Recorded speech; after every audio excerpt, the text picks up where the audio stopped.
few more morning words. This is from the first month of the year, 2018. No, I think that's usually January. January the 5th. It's the fifth morning of what they call the new year. Every year they call it the new year. I don't really see what's so new about it. It seems like the same old stuff continuing. New cycle would be a better way of putting it. Next day, January the 6th. Motivation. You got it, you don't. It waxes and it wanes like the moon. I have stuff to do and time to do it, but then I don't do it. I don't do any of it, or very little of it. Below freezing temps don't help either. I'd rather stay wrapped up in a warm blanket or two. Even my reading is down. TV? Nah. News? Nah. Sports? Nope. Painting? Nah. Writing? Nah. I'll force myself to just do it anyway. Cleaning house, organizing, eating, all kept to a minimum. Here's a quote from Sitting on a Desk Together at 3 a.m. by Sandra McPherson in Poetry, 1982. Quote, obscurity stains almost the whole half-globe hemisphere, end quote. Motivation, motive, frozen, freeze, motivational freeze, frozen motives, motion, emotion, demotion, promotion. January the 7th, 2018. Morning words can be so fleeting, or I should say, morning thoughts can be so fleeting. When you think there's something you need to get down, but delay, and the delay takes it away.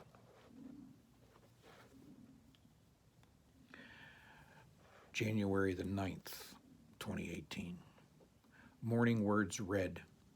A poem by Lee Young Lee in Poetry, an essay by Poe Ballantine in The Sun, a poem by Mick Rockrane, Rochrane, in The Sun, a short story by Hilary Tinapple in The Sun, reprinted from September of 2005. So morning words are not only ones I write, but ones I read as well. Sometimes there are no words profound enough to surface from my mind to my pen and onto these pages. Sometimes there are only blank stares out the window at the gray canvas backdrop the sky offers, pondering on nothing much. Thoughts scattered from family and friends and relationships, or lack thereof. I do enjoy this quiet time before Suze wakes. Sometimes it is a lengthy time, and other times not so much, filled with the trivial and sometimes not so trivial events of my life. So January and pretty much the whole of 2018, let's just suffice it to say, wasn't really nice to my colon. And I won't read the quotes or the thoughts that I wrote down for January the 12th or January the 22nd, and even into February the 1st. Just suffice it to say that my colon wasn't real happy. February the 4th, 2018. Can you separate your message from your identity? Is your identity and message one and the same? What is meant by message? Lifestyle? Words? Just questions I ask myself every once in a while. February the 9th, 2018. Up early today, 4:35 a.m., to relight the furnace, and this after a $125 visit from the plumber to install a new thermocoupling. Sitting here reading the New York Times book review at 6:30, and the light of day still seems far away. Ominous morning sky, dark and heavy with the weight of winter. Is there any impending storm? Dew? Maybe the sun has slept in, hiding under the covers. February the 10th. Distractions. They're all around. Always something to take us away into something until the next distraction or refocus back to the original task, thought, idea, project, or whatever.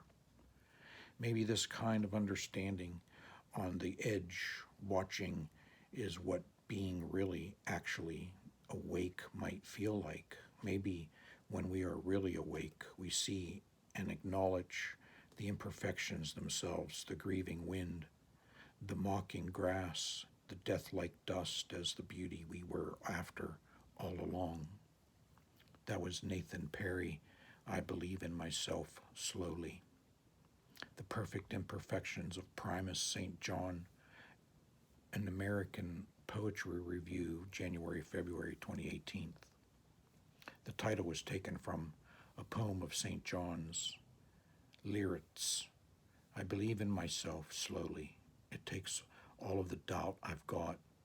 It takes my wonder.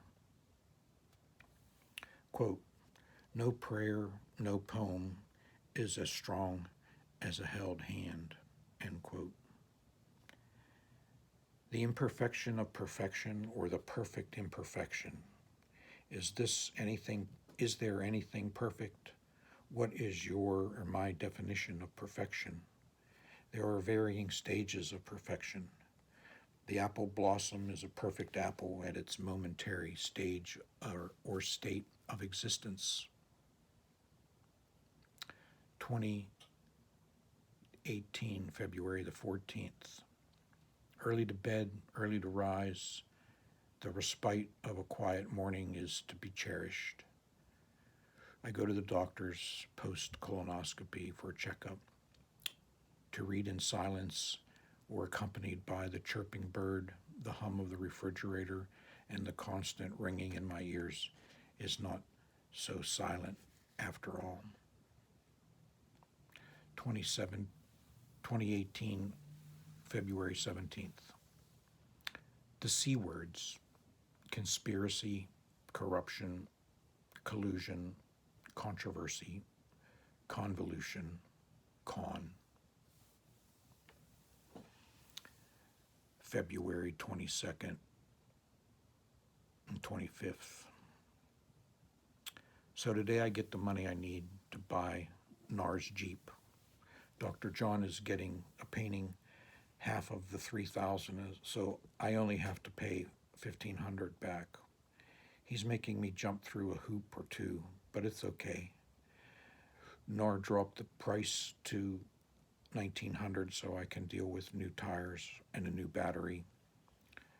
2002 with 171,000 miles. We'll see how long this one lasts.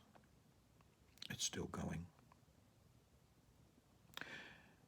February 26th, John bought 5 paintings for $3,200, no money to pay back. Yay, he has my strongest stuff. I get the Jeep this afternoon. Here's the title of the paintings he bought: Dark Night of the Soul, Zen Mask, Purple Majesty, Red Face, Green Sphere,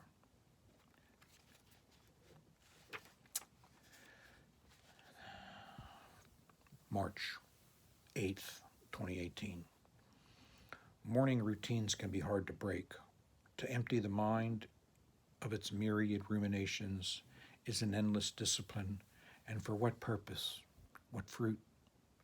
The blank sky erasing every cloud of doubt or hope promises clarity amid the chaotic clutter of impending storms. March the 9th, 2018. This is a dream. Left a hotel to head back home, question mark. I was with a group. There was a stop en route to the airport where several of the group were going to play a soccer game. This is when I discovered I had left my planner and books and my wallet at the hotel room. Suze was not interested in helping me get back to the hotel. She just walked on past me in the opposite direction. In the hall of the building we were in, I walked to the front door, thinking I could get a ride back to the hotel, but no one was outside. I ran back through the halls until I came upon a table with several of our groups sitting around. I solicited help from one of them. After some negotiating as to how or who could help me, I started to worry about timing and hoping no one took my wallet, ID, or money.